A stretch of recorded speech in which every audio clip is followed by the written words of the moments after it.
Hello, and thank you for joining us here on the Neutral Zone. I am Phil Milani, joined as always by my trusty sidekick, my partner in crime. Really, the best way to describe this person is my everything. It's at Eric Dalala. Phil, we're back. Eric, it has been a long time, it feels like, since we last sat down together and had a chat about the Broncos. Well, I mean, let's not forget that every day, essentially over the last week, we sat down, we did one of these chats, we uploaded it to YouTube and to our Upload failed. Yeah. Well, and not just that, but it was getting blocked by the man. Oh, who was blocking it? The man. Wow. They weren't letting us bring you the content that you want. We had a lot of content. Oh, my gosh. Every day we were like, maybe this is the day. And I felt bad for NZ Nation, because they were saying, where's the content, what's going on? Well, you could tell we got lots of tweets saying, hey, is the Neutral Zone coming? We want to hear you guys break down the – can we say it now? Now we can say Russell Wilson. The Russell Wilson trade. Of course, we couldn't really do much until it was official. Right. Well, we recorded one episode that we knew we wouldn't be able to post, but we just wanted to do it just for fun. For fun. And I just screamed for an hour. Yeah. It was nice. Yeah. It was very enjoyable. But, no, we're back now, and we can report on all things Russell Wilson. And we're going to break down his press conference. We heard from him for the first time as a Denver Bronco, and he said some things that caught our attention, Eric, I would say. Has it sunk in for you? Yeah, it has. It has? Yeah. Because there was a moment yesterday during the press conference when I was like, wow, Russell Wilson is sitting up there as the quarterback of the Denver Broncos. Yeah. And in the course of a week when this trade was first reported on, the entire trajectory of the franchise, the expectations of what could be possible for this team, they changed completely. They did change, yeah. But I would say, like when Peyton Manning first became a Bronco, it took a little while to adjust to that. I'd say because of the Photoshops now, like the second there's like some rumors about somebody, there's so many Photoshops. I'm just used to seeing them in orange now. That's true. It's just like built into my psyche already. Maybe like a white Broncos, like a navy blue Broncos jersey. That might take some time. Yeah, you might be like, I can't handle that. Yeah, I'm not ready for that. A color rush? I'm not ready for that. I mean, we went from, if we were having this podcast, like say they didn't trade for Russell Wilson, we'd be sitting here and being like, well, what do the Broncos do at the quarterback position? Or have they made enough strides with the rest of the roster that Drew Lock can take a step forward and Nathaniel Hackett's – yeah, exactly. Old friend Drew Lock, now off in Seattle. He could have a chance to start there. We could do a whole podcast about that. We could do some Seattle content. Well, John Schneider, their general manager, said that he had heard other teams were interested in Drew last spring and last fall. Which is interesting. That's interesting. And of course, Seattle trying to pump up the move. Pump up and downplay the trade of the greatest. They didn't even call Russell Wilson the greatest quarterback in franchise history. Yeah, maybe there's some hard feelings there. They said one of. It seems like it could be a little rough around the edges. I thought Russell Wilson, when he was asked about it during his press conference, he didn't really want to get into it too much. Well, he did thank Seattle and everyone there for about 5 minutes. Very classy. Like how he handled it. It was about 5 minutes and 11 seconds. What was that? How long it was? Technically, well, then in the scribe scrum, when the writers get him afterwards. Wait, the writers all talk to him afterwards? You don't. That's kind of the stuff you don't see. Oh. You're not even invited. Wow, I didn't know that. It's kind of like I'm just sort of a video person. It's kind of like the Senior Bowl or the Super Bowl of like a press conference. You're not invited. Oh yeah, exactly. The Senior Bowl, huh? But I didn't go to those events. Right. That was got it. I see. I understand. But instead of talking about the combine of this. No, that'd be like the press conference. Oh, because you were there. I was there. Yeah. Of course you were there. Yeah. But instead of talking about, hey, can like the Broncos stay in a game against the Chargers and the Chiefs, or can they build this defense to keep them in games? We're now talking about, hey, how explosive can this offense be? How do they get to the playoffs? How many games can they win? The entire conversation and narrative is completely different. Yeah. Let's talk about what we're going to talk about. Let's preview the show a little bit here. Sorry. The first Just thing excited. I know. The first thing he said that I thought was interesting was he wants to play for like 10 more years, and he's planning on winning 3 to 4 more Super Bowls. That would work for me. That was pretty interesting. Yep. The strange thing was I thought he was going to say, I want to play 10 years. I want to win 10 Super Bowls. Well, you probably would want to do that, but maybe he's trying to set some realistic expectations. Got it.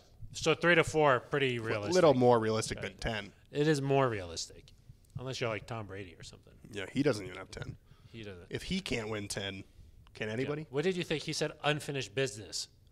I don't want to talk about Tom Brady. He doesn't have any unfinished business. I don't want to talk about Tom Brady. Okay, and then the other thing I thought was interesting, he said he doesn't fear the rest of the division. He doesn't fear anything. He doesn't fear anything but fear itself. Exactly, yeah. Yeah. I used to have a teacher in high school that said fear was an acronym. It said false evidence appearing real. Ooh. Have you ever heard that? I have not, false actually. Evidence appearing real. You just build it up in your mind. You know, it's not reality. So your teacher didn't think that there was anything worth fearing? He just said it's false evidence appearing Like, what if a shark is swimming directly at you in the water? I'm cool. You think Russell Wilson's afraid of sharks? I'm cool with it. You know how, like, Dementors? Yeah. They show you, like... Yeah, what you're most afraid. Or I guess it's not the Dementor, the Bogarts in Harry Potter. They come out of the wardrobe. They come out that closet. They show you your biggest fear. What do you think Russell Wilson sees? Nothing. Oh yeah, it just disappears. There's nothing there. Yeah. What do you open it and he's not afraid? What do you see? We could do a whole podcast. Like maybe if a couple of hairs are out of place. Yeah, exactly. You know, maybe there's a stain on the quarter zip. And you're like, exactly. oh yeah. no. That's my greatest fear. Yeah. Maybe the audio didn't work right. You know, like we recorded a whole podcast and the audio didn't work. Yeah. That would never happen. That would be bad. That's one of my fears. Yeah. Yeah, I would say. If the lighting wasn't right. Yeah, that's true. Know, those are my fears, I would say. So, yeah, I thought that was interesting because... Tom Magnetti didn't listen to the podcast one week. That would be sad. That'd be really sad. But I don't have to worry about that. No, because fear, Tom is evidence, acronym, ratio, right? But, a lot of people are wondering, hey, the AFC in general, loaded. The AFC West, loaded. Why would you want to come be a part of that? He said, I don't bring it on. Yeah. And you very accurately at Eric Dalala. With an A? You said that Russell Wilson has never lost to Patrick Mahomes, Justin Herbert, or Derek Carr. That was 100% accurate and not misleading in any way. It's not misleading or inaccurate. It's accurate. It is accurate. Just That's a what fact. I'm saying. Yeah, it's a fact, dude. It is what it is. Yeah. You know? Now, he's never played Justin Herbert. But you didn't have to include that. No. That's just sort of I added that on. Yeah. It's kind of like when you tweet something and then you're like, oh, by the way, credit to this person. You do that 3 or 4 tweets later. Yeah. Yeah. That's smart. Yeah. I would never do that. We have some friends in the media business that like to do it that way. They do that, yeah. I don't do that. No. I'm just upfront, honest, and transparent. Of course. So, Phil, as we'll talk about, there's a lot of good quarterbacks in the AFC, a lot of good teams. They can't all make it to the dance. That's true. Nathaniel Hackett likes to call it. That's true. Is that the playoffs? I think so. Because the big dance is going on right now. That's college March hoops. Madness. Yeah. The free agency is kind of like March Madness. Ooh, Madness in March. Yeah. Yeah. Yeah. So I thought that was interesting. And then the last thing I thought maybe we could talk about a little bit is we heard from George Payton, we heard from Nathaniel Hackett, and obviously Russell Wilson. But just wondering how they all work together. How's this thing coming together as one core? You know, the three of them together taking the Broncos to the promised land. New heights. New heights. Old heights again. Pat Surtain? Again. Yeah, got it. Okay. So how does that sound for a little That episode? sounds pretty nice to me. Yeah, I thought that was a pretty good episode. So let's dive into our first topic here. Eric, when the Broncos were saying that quarterback was a big priority, I think George Payton said it was 10 out of 10 on the priority scale. Okay? When they were exploring things, Aaron Rodgers' name kept coming up, but then people were saying, oh, he's only going to play for a year or two more. And then they were like, at least if you go out and make a trade for a guy like Russell Wilson, maybe you get at least 5 years or something. Yeah. He came out yesterday and was just like, no, 10 to 12 years. Yeah. For a second, the way he answered it, I thought maybe he was joking. Because he was just like, boom, 10 to 12 years, 3 to 4 Super Bowls. And then I was like, are we supposed to laugh here or not? No, he was serious. He takes care of his body. He's durable. He's in great shape. There is no reason why he can't play 10 years.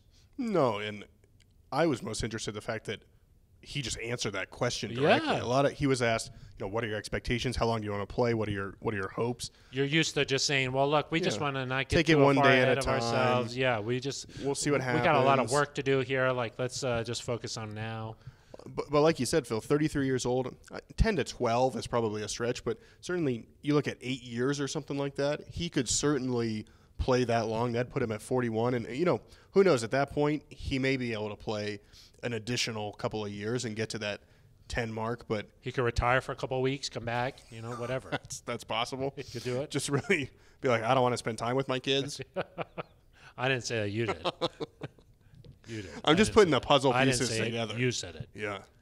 But yeah, I ain't afraid of Tom. I will say one thing that Tom Brady likes to mention, and I think he's right. He was like, "Why would I call it a career now? I'm just figuring this thing out." Yeah. And if the body is in good shape, just keep going. Yeah, and he spoke a lot. Russell Wilson did about how much care, how much time, how much money he puts into his body to make sure that it's performing at that highest level. He does get sacked. He does take a lot of sacks. He does take a lot of sacks, and his style of play is different than Tom Brady. Yeah. He's running around. He's improvising. I don't know if maybe his style of play will be the same for 8 more years, but certainly should be able to at least stand back there in the pocket and let it rip. I mean, he's got one of the best arms in the league. We heard George Payton say that he's got the best deep ball in the NFL. He lets that thing rip. He does. And so then you look at, 10 to 12 years, he brings up 3 to 4 Super Bowls. Obviously, that would be a level of success that's really hasn't been done before. Yeah. So if he did that, he would shoot himself right up the rankings of all-time great quarterbacks. But Phil, I don't think there's any question that he could be, and the Broncos could be, in the playoffs almost every single year. Yeah. Be in that conversation, win a Super Bowl, maybe even get really lucky, or things go the right way and you win a couple of them. But they should be in the conversation here as long as Russell Wilson plays anywhere close to how he plays right now. He said that winning's the only thing. The only thing that matters. That's all he cares about. He wakes up and wants to win. Yeah. George Payton said he's never seen anyone as obsessed with winning. Yeah. You like that. Which George has clearly never seen. Like when I wake up and I'm like, I got to pick out a nicer quarter zip than Phil. Yeah. I sometimes just stand there for hours thinking, what color should I wear? As we record this, of course, it's St. Patrick's Day. It is. So it was pretty obvious what color to go with. Right. And I don't pull this one out. No, you don't. Not often. That's a nice one, though. It's not often. People will look at that quarter zip, Phil, if you're watching on YouTube, and they'll just see the green. But to me, what makes that quarter zip is the subtle black and white stripe on the inside that gives it a little texture. Now, makes it stand out. Yeah. That is tremendous. I will say, sometimes with the quarter zip, one of the things you could struggle with is the length of this collar. Because if it's too long, like this one's a touch too long, I can't really pop it. It's a lot popped. It's like a little bit much. A little bit too much? Even for a couple of veterans like us. Yeah. So I have to fold it over. It's okay. It's pretty aggressive when it's popped. That's true. That's what you could tell. I'm like in a. You're feeling yourself. Yeah. But yes, Russell Wilson, of course, obsessed with winning. My question to you, Eric, is like as things stand right now, are the Broncos the best team in the AFC West? Are they like are the playoffs just a slam dunk at this point here, or like are you thinking this thing is so stacked? Well, at least, but now the Broncos are in the conversation. Well, I just think that there's too many good. If the Broncos are in the NFC, I'd say no doubt that they're going to make the playoffs. Probably could compete for that number 1 overall seed in the conference. That's how good the roster is, I think. Mm-hmm. But when you talk about the Buffalo Bills, the Cincinnati Bengals, who just went to the playoffs, the Baltimore Ravens with Lamar Jackson, who've shown that they're really good, the Tennessee Titans, who were the 1 seed last year, all 3 other teams in the division, and the Kansas City Chiefs, Los Angeles Chargers, and Las Vegas Raiders. And that's without mentioning if any other teams kind of in those other divisions take a step. And then you talk about the Broncos, that's 8 or 9 teams right there that are really good. Those are not just like playoff teams. Any one of those teams I just made could win the Super Bowl.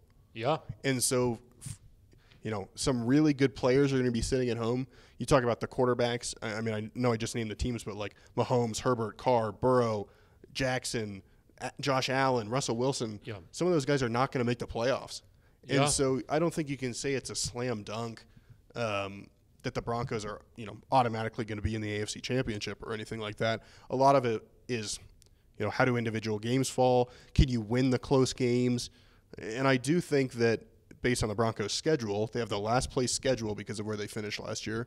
Mm-hmm. That's going to help them. I think they're going to be right in that conversation. They avoid the Bills this year. They do go to Baltimore, and obviously you play 6 games against the AFC West, but I think these teams in the AFC West are just going to beat each other up. And you could look at a team that goes 11-6 and maybe misses. Yeah. But you could also go 11-6 and be like really good and still win it all. Of course.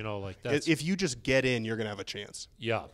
Yeah. And I do think the Broncos are good enough to be right in that conversation where if you mention like the top 3, 4, 5 teams in the AFC, the Broncos have got to be in that conversation. Yeah, I think so. I mean, one of the things that's going on around right now are like name your top 5 quarterbacks in the AFC. Yeah. I think Rich Eisen put out a list. Wilson was not in that. And really? I'm like, Russell Wilson's not a top 5 quarterback in your own conference? I mean, that I would let you know how things are. Yeah, I think when it comes to quarterback play, because if I were to going into 2021, our friend Mike Sando does quarterback rankings, quarterback tiers. Russell Wilson was in tier 1. He was one of 4 guys in tier 1. Yeah. It was Patrick Mahomes, Tom Brady, Aaron Rodgers, Russell Wilson. Yeah. I think if you look at the AFC quarterbacks, and granted a year's passed since then, I would say Josh Allen has probably ascended to tier 1. Yep. I think you could argue Justin Herbert has ascended to tier 1. So you look at those 3.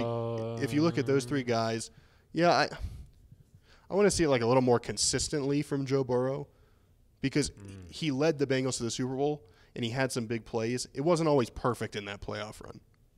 That's true, but say Justin Herbert, he didn't even make the playoffs. Right, that's why I'm saying he might not be in that tier either.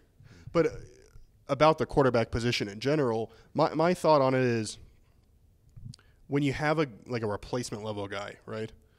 You're not often going to be able to beat the Patrick Mahomes of the world or the Aaron Rodgers of the world. When you get kind of in the top 8 quarterbacks, like you're in that class where, Russell Wilson, you might not rank him a bit ahead of Patrick Mahomes, but they're in the same kind of tier where that's the elite group of quarterbacks. Yep. And my thought is once you're in that elite group of quarterbacks, it doesn't matter. It doesn't matter. As long as you're in that ball game, you're in that conversation, then Joe Burrow can beat Patrick Mahomes on any given day. Russell Wilson can beat Josh Allen. Josh Allen can beat Joe Burrow and Justin Herbert. You're just in that group, and then it becomes more about, well, how is the rest of your roster? How do they complement your quarterback? How's your coaching staff? How does the quarterback handle the end-of-game situations? Those are all the things you'll have to think about now that the Broncos were never having those conversations over the last couple of years because for as well as Teddy Bridgewater played at times or as well as, whoever kind of played at spots, they were never in that conversation. Yeah. And so I agree. It was about having to spring that major upset. But now, Phil, we look at these quarterbacks. I don't think there's many where you look at the matchup on paper and you say, that team's got a much better quarterback than us. Yeah, exactly. I was going to say that's sort of the point is that the opposing defense can't be like, we're going to make the Broncos pass the ball. Right. Which is what has happened in the last several years here. Don't let this quarterback beat us. That's sort of the mentality here. Now, opposing defenses cannot do that. And I thought Russell Wilson said all the right things by saying he doesn't fear anybody in the division. I thought that was good. I thought that he handled himself just like it was like such a – you're like, God, this guy's in charge. You know what I mean? And haven't felt that in a little while around here. He knew it was in Power Field, a mile high. I barely know that's what it's called, okay? Just everything. He knew it was Broncos country. He kept saying, let it ride. Yep. Let's ride. Let's ride. Let's ride. Let it ride. I think that's what they say in Las Vegas. Is that what they say? Let it ride. Let's let it ride. Got it. Here, let's ride. Just all these kinds of things. Like this was, he knocked the press conference out of the park. Well, and you just kind of, for me, that was a given. Oh. Just because he's a professional. You hear him talked about in the same, in terms of the way he manages the building and he manages all these little things. You hear him talked about in the same way as like a Peyton Manning or a Tom Brady, a Drew Brees, like that type of guy that has an impact over the whole facility and no detail is too small. So for me, I kind of expected him to come out there and just kind of dominate the press conference, have this. Like, I don't want to. He was glowing to you, huh? He just had like an aura. Well, but I do think like. I don't think he even walked up there. He floated. Yeah, he did. Yeah. I don't want to take anything away from the quarterbacks who have been here over the last few years, but like Peyton Manning, when you're around him, he's got like this gravitas about him. Yes, there's an energy. Yeah, and like Eli Manning has that too. We saw him at the Hall of Fame. Tom Brady obviously has that. There's a bunch of guys, Drew Brees. There's a bunch of guys like that. Russell Wilson, like when you're talking to him, he has like that energy around him, that gravitas where you're like, I want to follow this guy. And I think one good example of that, I asked him, hey, how do you win over the locker room? He looked at me a couple times, but most of the press conference or most of the answer, Phil, he's looking over at his teammates and talking directly to them. And to me, that was like a very subtle but noticeable, like, hey, he's sending a message right here about it's time to get to work. Well, Tim Patrick yesterday said that he's been in communication with Russell Wilson every single day since the trade happened. Right, and there's been some reports they might go out to San Diego, I think, soon, start to throw. I remember, I think it was You'll be there for that, right? Probably be back here typing. Oh. But I remember, I think it was when Case Keenum, when he was a quarterback, they were like, are you going to get together with your receivers? And he was like, oh, well, we'll try. And it just kind of fizzled out and never happened. Russell Wilson's been here like officially 2 days. Yeah. And he's already got like a off-season workout throwing session set up, and I'd assume they do something again in the break between June and July. We'll have to see. He does like to go. He goes on vacation. I mean, he was on vacation watching tape, he said. Yeah, he claimed he watched all 17 games. Plus the preseason. 2 to 3 times. And he was getting roasted on that for Twitter. I don't know if you saw. He was. Yeah. Like that wasn't good? NFL players were like, bro, you didn't do that. I don't know about 2 to 3 times, but he referenced, hey, here's a catch by Tim Patrick against Dallas. Yeah, he mentioned here's a catch against the Steelers. Here's a block by Quinn Miners against Dallas. He did mention those. Now, it's possible that like the Broncos put together some sort of highlight reel for him to look at, and that's in it. But I'm guessing a Quinn Miners block is probably not in a highlight reel. I think he got the scepter for that one. Did he? Brandt, so maybe it was. So maybe. But he didn't know like all the players, so like that was impressive. It's clear, and that was again one of the things that like you mentioned. He won the press conference. Yeah, that was one of the things where he didn't come in and say, I got to learn the roster. Like, I'm excited to get to know these guys. He already knew all the guys. He knew a lot of stuff about this team. Yeah. And I think that having the no trade clause, that kind of sparked that because he was like, well, what kind of situation are we talking about here? Obviously, he also knocked it out of the park when he was referencing John Elway, who was in the back of the press conference. Yeah, flew in, I think, just for... I said hello to him. Oh, yeah. He was like, hey, Phil, how's it going? I was like, good. You look good. You look good. I think he's been playing a lot of golf. He's been badging it. Yeah, he flew in for this one. Yeah, I think so. That's right. Is Badgett a sponsor? No, but it could be if it wants to. Badgett, for those of you who don't know, I think a private charter company, like an app where you can charter planes. That's more of something that you know all about, not me. Yeah. You got like the next level. I just own the plane. Kind of like yeah, Russ. You're like, I don't need to rent one. Russ, I think, has his own plane. He does, it looks like. Got his logo on it. You put the logo on there. That's how you know you own it. You're not renting a plane. The side of our plane would have the neutral zone sticker. Of course, What's going on with those stickers? They'll be going out. Okay. You know, there's like a supply chain issue. That was the first thing Russ said. He said, I heard there were some sticker requests that haven't been refilled. I did hear you consume some content that lives on DenverBroncos.com. Oh, yeah? I did hear that. So good that's your right number now. one source for all things Broncos. So if he wants that's where he's going. But would you be surprised if he listened to the neutral zone? I mean, if he's watching the games 2 to 3 times, maybe he's like breaking it up with the neutral zone. Yeah, maybe in between. Like, let me listen to the one. I believe that he watched them at least once. I think so. Probably 3 times. Because you could go through those games so fast on your film. You know what I mean? It's like you on Game Pass, you're cruising through those things. Yeah, probably took him a couple hours. Yeah, which I each game is about 30 minutes on Game Pass, and he's probably skipping through defense. Yeah, and I would assume, I don't know this for a fact, got the cut ups. That vacation, like say vacation for you and me, we're like we gotta live it up every single day. What's vacation? Yeah, well, when we do get it, it's not like we're going to Mexico for a month. Right. You know, you gotta live up every day you're on vacation. Yeah. He's probably down in like Mexico. He's probably got like a little villa going. I think he was in the like Caribbean Islands. I saw a report about that. Vacation for him and vacation for us, a little bit of a different situation here. Little bit. Eric, let's get to our third and final topic here. Did we already do topic number 2? Yeah, that was the fear thing in the division. Oh, got it. Okay. It was more of a smooth transition. Yeah, that was great. Yeah, we already did number 2. I'm curious how you see George Paton, Nathaniel Hackett, and Russell Wilson. This triumvirate. Oh, I was wondering if you were going to get it. Yeah.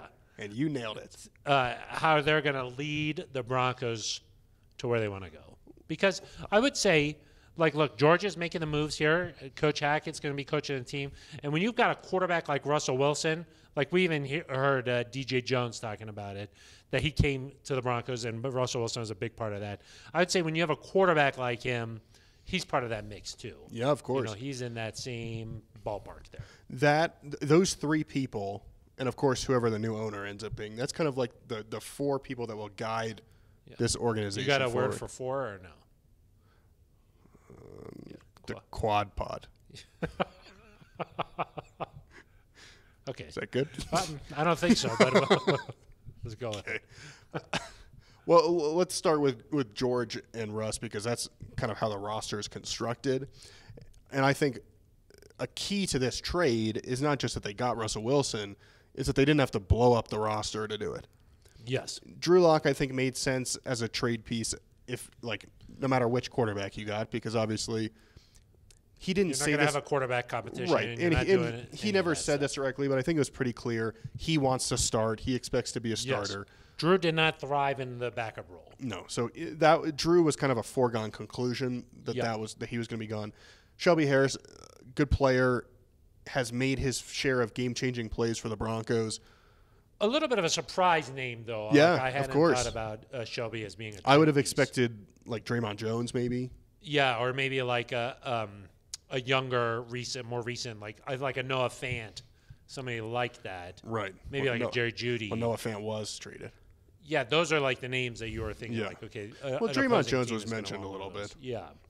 But Shelby Harris sort of came out of nowhere for me. Yeah, that's true. But I think you gave up those guys, and George Paton mentioned, hey, it's tough to give up on those guys, give them to another team. Yes. But to be able to keep Pat Surtain on defense, to be able to keep Jerry Jeudy, Cortland Sutton, Tim Patrick, Javonte Williams, not mess with your offensive line on offense, that's critical because now instead of having Russ and like a depleted roster that, well, maybe if Russ plays hero ball, you can be in that playoff conversation. No. Now you've got probably one of the better rosters he's ever played with, especially on offense. It might be the most talented offensive group Russell Wilson has played with in his career.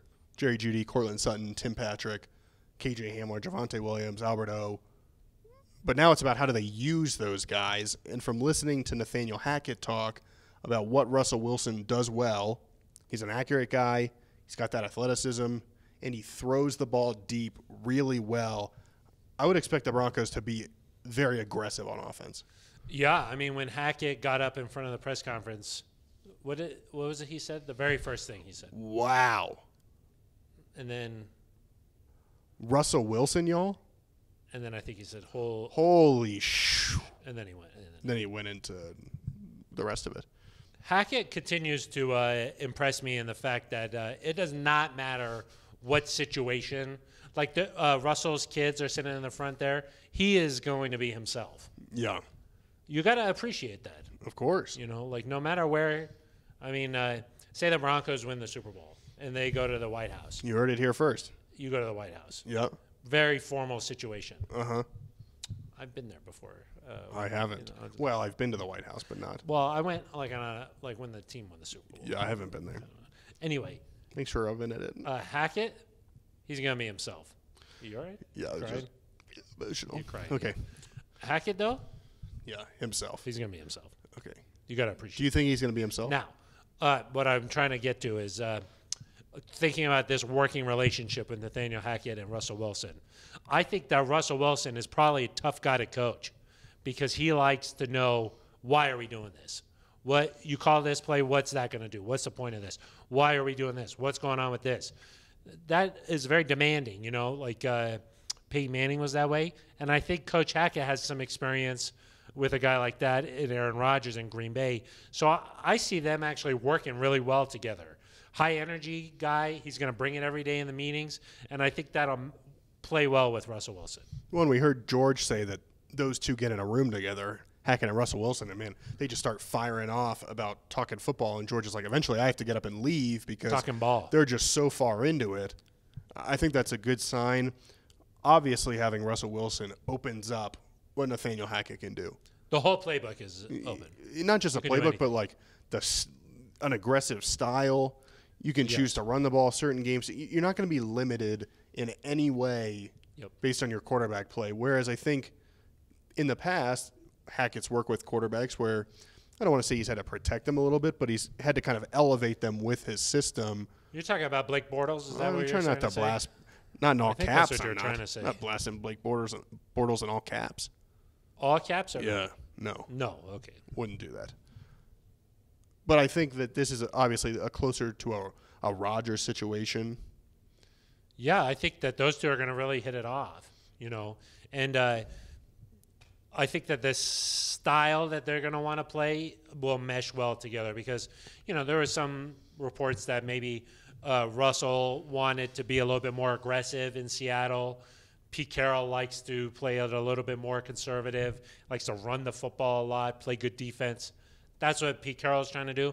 Didn't mesh exactly with how Russell Wilson, his philosophies. I think Coach Hackett and him are going to really see eye to eye on that. Well, and there's obviously going to be a place for running the football in this kind of West Coast offense, zone blocking scheme, outside zone. They're going to throw bombs, though, I think. Yeah, and I think you're going to see a lot of, every play, I think Hackett's talked about this before, you want stuff to look the same so that you don't know what's coming. So, Javonte Williams coming off the, a little, outside zone run. Is he going to have the ball? Is it going to be play action? Is it going to be a play action then a little crossing route across the middle? Or is it going to be play action and boom, Russ is throwing it 50, 60 yards down the field?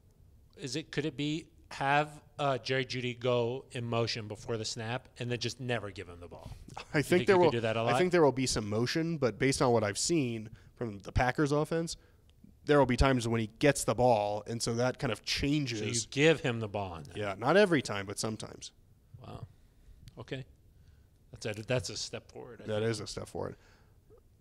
This team, Phil, is going to have a very exciting offense, and I think we are still kind of figuring out what is this defense going to look like. Yes, we are. But for the first time in a long time, I think you're going to look at the Broncos and say, this is an elite offense. Yeah. Hopefully a top 10, top 5 offense, and you just need the defense to be able to do enough to get it done. And I think with players like Justin Simmons, Pat Surtain, hopefully Bradley Chubb is healthy, hopefully Draymond Jones takes a step forward, I do think there are enough pieces there to kind of play complementary football. But I think gone maybe because, and you mentioned this in the office, Phil, don't underestimate the impact that Vic Fangio had on this defense. Yes. And so he is a defensive genius. And so maybe gone are the days that you're going to hold teams to 14 points a game. But if you can hold teams to 19 or 20 or 21, and you're able to now score, I don't think it's unrealistic to say the Broncos could go from 19 points to like 27 or 28 points a game. Yeah, they should be in the mid to upper 20s every game. Yeah. You're now going to win games a different way, and you're going to play to your strengths, which even now is the back end of this defense based on how much talent. Force those quarterbacks to put the ball in harm's way. Justin Simmons and Pat Surtain can go to work. Yeah. To that is, I have a little bit of fear that Vic Fangio was able to get a lot out of his defense without those upper echelon type of players. He was able to still play top 5 defense in the league. And so without the play calling and the scheming I just have a little bit of fear there. But anyway, what I was going to ask you was with Coach Hackett and Russell Wilson, how fast do you expect this all to translate onto the field? Because when Peyton Manning got here, him and Mike McCoy working together that first year in 2012, the first couple of games, it took a while before they were really able to get into a rhythm. Yeah, I mean, it's hard to say, right? Like, I know. That's why I asked. I know, but it could be week one. They could go out and just put on a show week one because you do have all of this offseason program. You have all of training camp. Hopefully none of that's interrupted this year. And it's possible that, Hackett can put together a game plan that's ready to go from week one. Russell Wilson feels comfortable and is able to kind of get going. But it could take a few weeks. And a lot of this, Phil, is going to depend on the schedule. Do you, if you go to open the season, because there are a lot of different kind of possibilities now. Like before, maybe you would go to Carolina week one for like a 1 p.m. Eastern game, and you're opening kind of in like a dull environment. Is that a blast at Carolina? Wow. You said it, not me. Yeah, Phil, I said what I said. You said it. You said it. Now, like, maybe the Broncos open Thursday night against the Rams. Yeah, or in Seattle. Right. Well, in Seattle, that would be an emotional game. Sunday Night Football. In Seattle. That's certainly a possibility. Maybe the Raiders. Yeah. Josh McDaniels. Josh McDaniels. But you are going to, if I were the Broncos and I look at and when the schedule comes out, I'd hope that like some of these games against the Chiefs are a little bit later in the year so that you have some time to get going.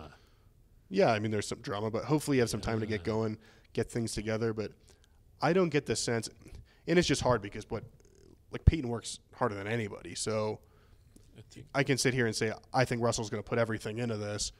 It could still take a little bit to get going. But Russell Wilson mentioned in his press conference, he said that when he was on his top 30 visit coming out of Wisconsin, he visited the Broncos facility at that time, walked through the locker room. There was one player in the locker room. Peyton Manning. Watching film. Grinding in there. Just getting after it. That's what he did. And it took them a few games. I mean, I remember the Texans game. The first game of the year, they beat the Steelers, and you're like, wow, This is amazing. But after that, it did take a couple of weeks. 0-5, there was some growing pains.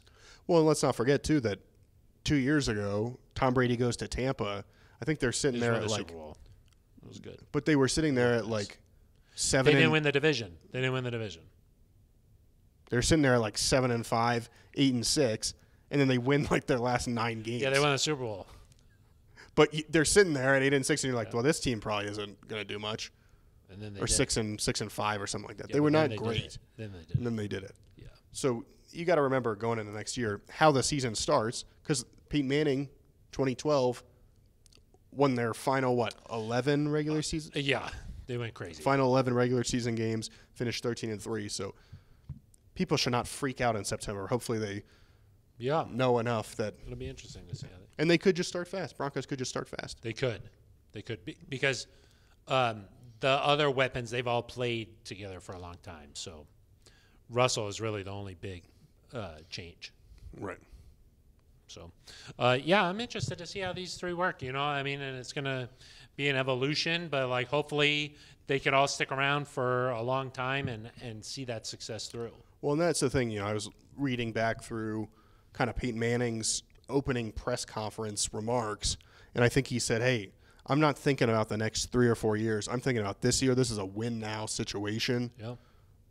With Russell, when he says, I want to be here for 10 to 12 years, you kind of get this sense there's an extended window. And so obviously you need to have, a high level of intensity, a high level of urgency. But still, this team is going to be competitive for a long time as long as Russell plays well. And so if you're George Payton, you've got to be smart here with the moves you make. You can't sacrifice next year or the year after to go all out this year. If you're Nathaniel Hackett, you got to learn, hey, we're going to develop as time goes along and just kind of be aware of all those things, because there's no reason, Phil, that you can't be competing right alongside Patrick Mahomes and Justin Herbert for the foreseeable future. Yeah. Would you say the Broncos are the favorite in the AFC West? No, it's got to be the Chiefs still. Just because they've won it six. They've won it 6 times. I do think Patrick Mahomes is still either the best or second best quarterback in the league. And so they have Andy Reid, who, Nathaniel Hackett is supposed to be this offensive genius. Andy Reid has proven the level that he can coach at. I do have concerns about the Chiefs' defense, but until somebody knocks him off, the Chiefs still have to be the favorite. Yeah. Now, I know there's all this buzz about the Chargers and how many people they've added.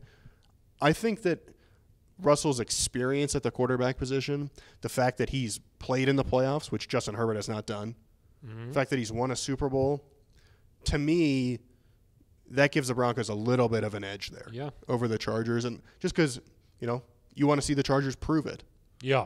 And, when you look at the weapons on Denver's offense, you might say, okay, well, Tyreek Hill, is he the best receiver in the division? Well, these guys in Denver have never played with anybody like Russell Wilson. And so you don't know to what level they obviously are reliant upon quarterback play. Right. And so it's possible Russell Wilson elevates Cortland Sutton or Jerry Jeudy or Tim Patrick to a level where you're just like, wow, these guys are just as good as Keenan Allen or Tyreek Hill. Russ called Jeudy a star. Yeah. So he obviously sees the potential. And it's just I love the mesh of the Green Bay Packers system where you saw, like, hey, here's how Allen Lazard was used. Here's how Devontae Adams was used. And Jerry Jeudy and Devontae Adams, a lot of similarities in their game. Yeah. And then you say, okay, well, here's the bombs that Russ threw to DK. Tyler Lockett. And you say, okay, well, is Cortland Sutton the DK? Is KJ Hamler the Tyler Lockett? And you think, okay, you hopefully bring together the best of both of these situations. I'm excited to see it. I think DK's trying to make the Olympics. In track, right? Yeah. Yeah. You think Sutton could do that? No, he doesn't have that speed, right? I don't think so. That's no offense to Cortland, but DK Metcalf's not going to make the Olympics. I don't know. He's trying. I can go try to make the Olympics. It doesn't mean I'm going to make them. Do you want to try? I'll try with you if you want to try. Yeah, all right. We'll go try. Let's just see what happens. You can write a story about it. Yeah. Yeah, it could be nice. Anyway, I think the three of them are going to mesh together pretty nicely. I think so. Yeah. I love the stories about how the trade was pulled off, too. Some great details. The valet ticket. I mean, these are some great things. The meetings at Lock Miller's. One of our favorite places in Indianapolis. That is a favorite establishment. Started back at the Senior Bowl. Started at the Senior Bowl, yeah. Sam Farmer had a nugget in his story on Thursday. The Broncos had not been in contact with the Packers since April of 2021. Wow. So that to me suggests, and like they said, when they found out that Russell Wilson could be an option, they went all in there. They went that direction. And the fact that it didn't leak, Phil, remarkable. Tremendous. Because it could have blown the whole deal up. Yeah, because obviously the Seahawks had been putting it out there that they weren't even taking any phone calls. At the Combine, Phil, we recorded I think, was that our last podcast? Yeah. We sat there, and I think Pete Carroll had just said, when anyone calls, John Schneider. Excuse me? John Schneider says, we're not taking calls for Russell Wilson. Yeah. And we were like, well, what do we do now? You were panicked. I was fine. You were panicked, I think, a little bit. I was okay. I was smooth. Yeah. Well, you probably knew at that point. Yeah, George had told you. But no leaking. So. No, exactly. That could have blown up. But if Schneider had heard, like, reports out of Denver say they're Snyder. It's not Snyder. It's Schneider. Schneider. That's what I said, Schneider. Okay. Are you sure? Yes. There's just if that would have come out, though, like maybe. Oh, bad. Yeah, he would have been like, what are you guys doing? Yeah. Could have got upset. Would have really been upset. Yeah. There's a lot of names that we got to get down now, like Sierra. That one's not hard. I kept saying it's Sierra. You didn't believe me. Yeah. What did you think it was called? Ciara, I think is what. I think that's what you said. I thought. That's what you thought, yeah. right? Okay, that's not what you thought. That's you said Sierra all along. I think Ben Swanson actually first told me that it was Ciara. He said Ciara? Yeah. And then I was like, well, that must be right because Ben Swanson's never wrong. He led you astray. Yeah. I think they put out some pretty cool portraits of Russell Wilson, but I heard that Swanson is working on. Yeah, the paintings are still to come. Yeah, that takes some more time. Yeah. Wait till you see the Polaroids. Yeah, he's been working on those. Swanson did take a very cool photograph where it was a zoom in, kind of a blur, kind of like a Millennium Falcon type of effect. Yeah, a little like cool. Back to the Future. You were making fun of that, but I thought it was cool. I thought it was pretty cool. I was making fun of that. You were making fun of that. Got it. Okay. I thought it was pretty cool. So. Got it. Eric, do you have any shout-outs that you'd like to do today? Wow. So I just want to shout out the members of NZ Nation who they've stuck with us. Well, there's two segments of Broncos country right now, I think. There were the segment that was so like disillusioned by this quarterback search over the last few years. They've been angry, they've been upset. I get that. It's been hard at times to watch kind of the level of play on the field based on what you expect from this organization. Yeah. But there was kind of a sense that like, yeah, we're never going to fix it. Like this is just a disaster. And then there's another segment, which I think a lot of members of NZ Nation are a part of this segment, where we're going to support this team no matter what. Faithful. They're faithful.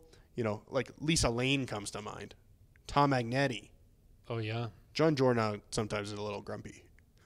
But he is faithful. But now he's John, let us know if you've bought your Seattle Seahawks jersey yet. I'm just kidding, John.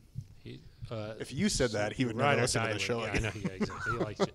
But that segment of Neutral Zone Nation that Brandon from Iowa? Brandon from Iowa. Okay. Yeah.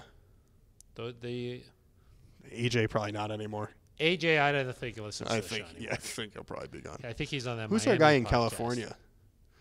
Huh? Our guy in California. We've got people all over. Yeah. But they stuck with the team, and now we're about to experience kind of a really awesome reunited country. Yeah, a reunited Broncos country. Yeah. What did Russell Wilson? He kept trying to say it's time to ride. Yeah, let's ride. Let's ride. Yeah. Let's ride. Yeah. Let's ride. But I think it's more of like Broncos country united now. Reunited in orange. Reunited. Yeah.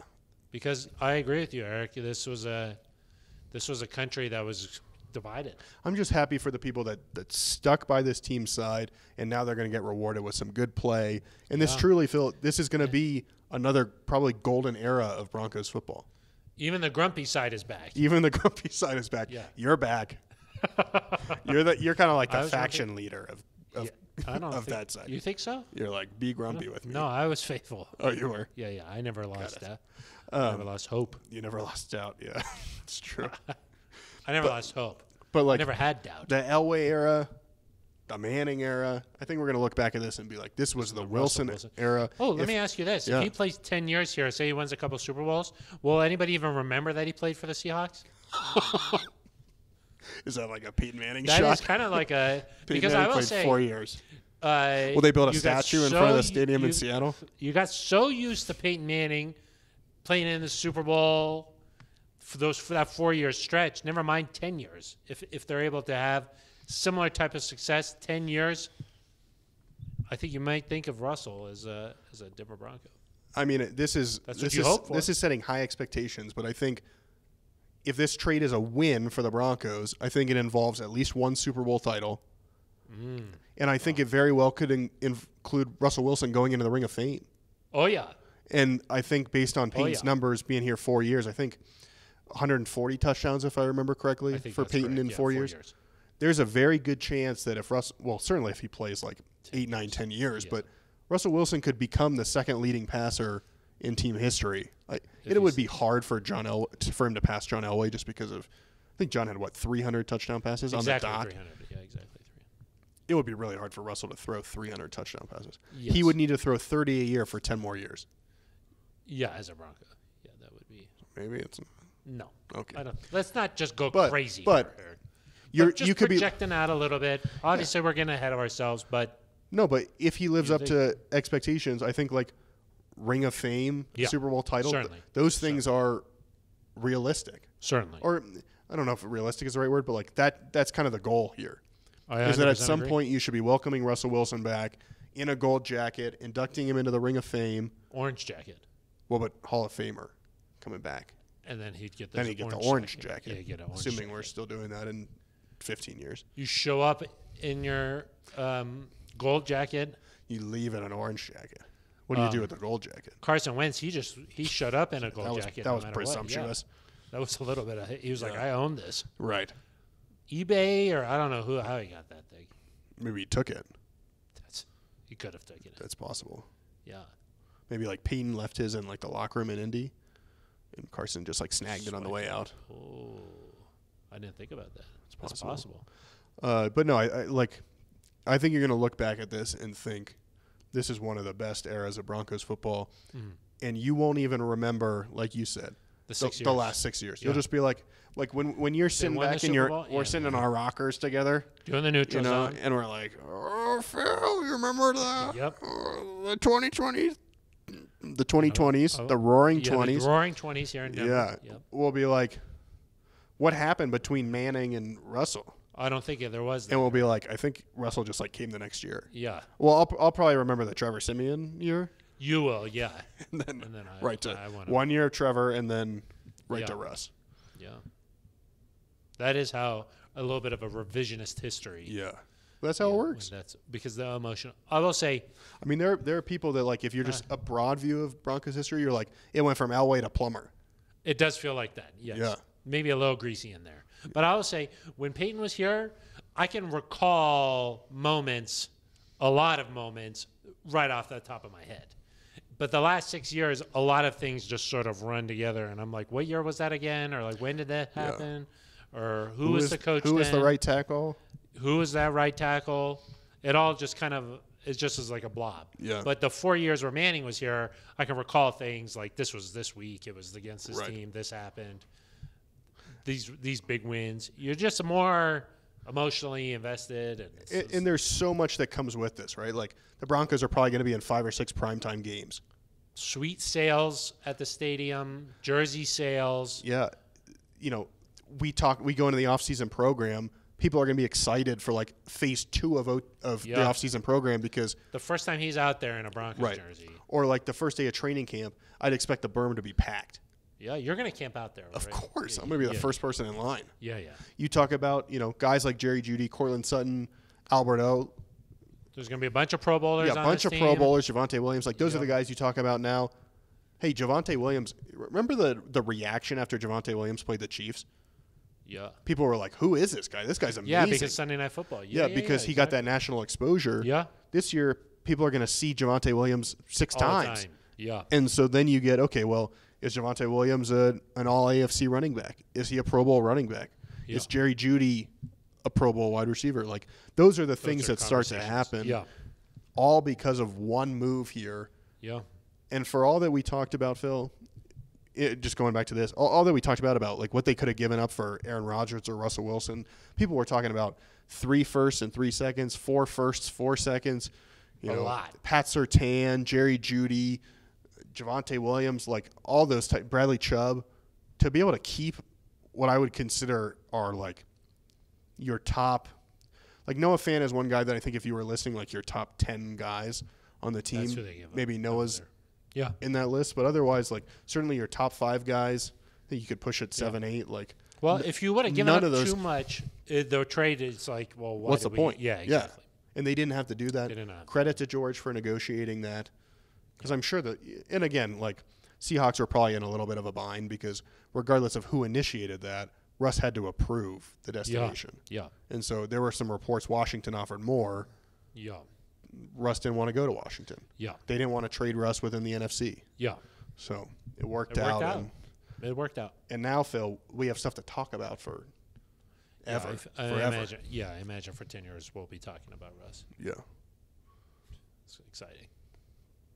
Yeah. How about a shout out to that was all shout outs. Wow. Yeah. Sorry. Russ and Sierra. Yeah. Went over to Children's Hospital. That was pretty cool. Yeah, that was awesome. Already making an impact.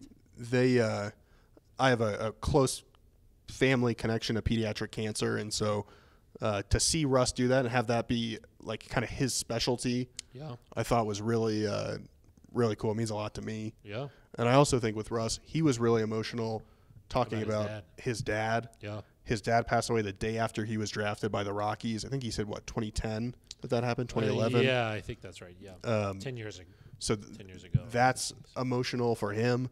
And then in the Sam Farmer piece, George Payton, the day that this deal was closed, March 8th, was George's dad's birthday. Oh, God. And his dad passed away in the fall. Yeah. George was actually on a scouting visit that very day. That just shows you kind of the demands of this job. And so thinking about Russell, thinking about George Payton, because those losses don't get easier. So thinking about both of those guys and Yeah. It made it feel like Russ had a connection to the city. Yeah. Already, that is kind of cool. He said several times that he has seen Mile High, and was like, "I'm going to play there." Right. I don't know how he knew that, but smart guy. Yeah. You think he can see into the future? It's just some of these things like come full circle. That Russ, he came on a top 30 visit here. Yeah. The Broncos could have. We've heard instead of Brock, they could have taken Russ. Like, could have been a Bronco a long time ago. He's finally here. And it's interesting, like, there's no bitterness, at least to me. It doesn't seem like there's any bitterness from fans of, like, he beat us in Super Bowl 48. Yeah, that never even came up. Which is interesting because when Flacco got introduced, there was a lot of fans being like, this guy ruined our season. Flacco was asked about it several times, like, what's your favorite memory here? I don't want to get into that. It's kind of making me upset. But, if Russ had been asked about that, I'm sure he would have handled it with class. Of course he would. But it just seems like they're like, that was a different era. And I think that it wasn't like specifically Russ who, like, it's not like he had a moment in that game where it was like, boom, right. Russ. That was just, it's a tough game.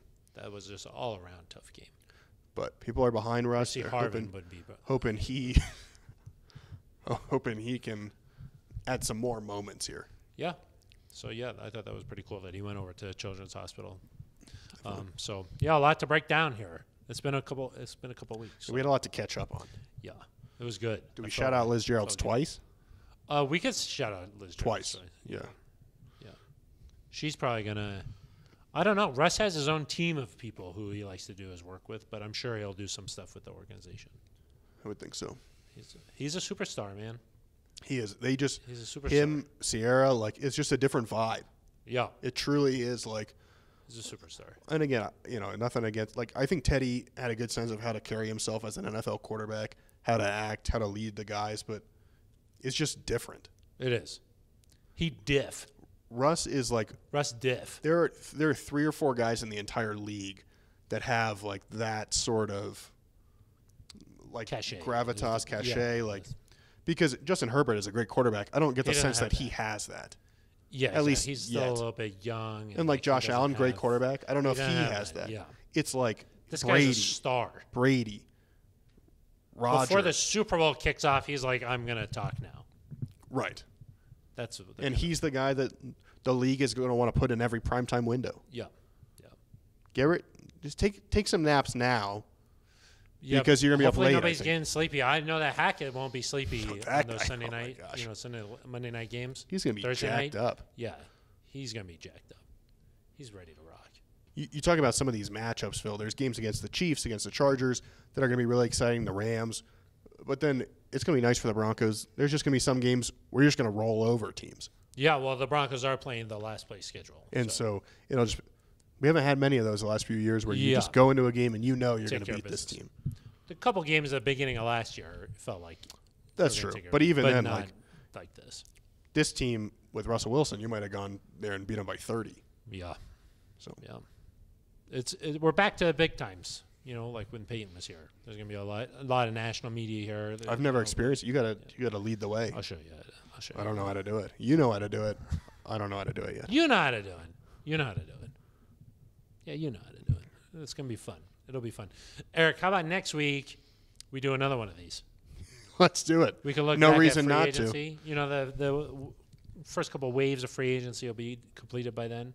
Yeah, we're expecting after this, because George Payton, Nathaniel Hackett took some questions all about Russ. Yeah. We're expecting after the first second wave of free agency ends, we'll hear from them again so we can talk about what they have to say. Yeah. And then I don't want to get too far ahead, but the week after that. Yeah. Why don't we do it from Florida? From Miami. Yeah, we can just go down to. We'll just go down to Florida. NZ Nation hits the road. You want to bring the backdrop? Could be nice.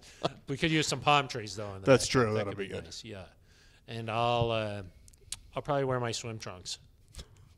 God, that's it.